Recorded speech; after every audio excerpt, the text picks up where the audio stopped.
Malaki ang pasasalamat ng mga bagong kapatid star na napasama po sila sa Block 1 ng bagong talent arm ng kapatid network na Starworks. Isa na po dyan ang 18-year-old breadwinner na si Celine David.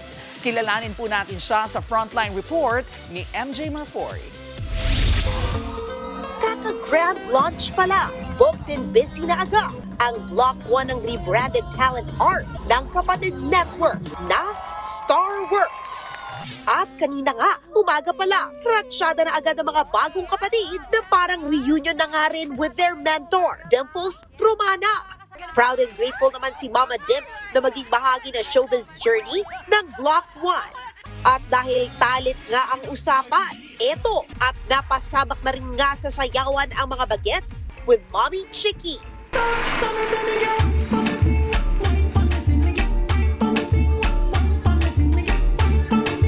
O diba?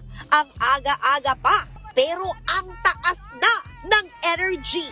Ganyan kadeterminado ang Starworks artist to put in the work. Especially true yan para kay Celine David na breadwinner ng kanyang pamilya. Kamakailan nga ay nag-celebrate ng kanyang debut si Celine, ang first ever birthday party niya. Pang-celebrate lang talaga namin tuwing birthday ko. It's either Watatops or Monday. Pero yung favorite ko doon, kapag ginising nila ako ng 12, Happy birthday, Celine! Ito na yung Minions na may candle.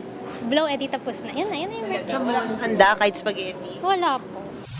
Kaya naman, malaki ang pasasalamat ni Celine sa opportunity na mapabilang sa roster ng Starworks artists. At gaya nga ng laging sinasabi ng Starworks head na si Mr. M, work makes stars. Kaya go lang ng go ang Block 1. Susunod naman nilang bibisitahin ang Vibe this weekend. Nagbabalita mula sa Frontline, MJ Marfori, News 5. Mga kapatid, Jervy Wrightson po, eto na nga.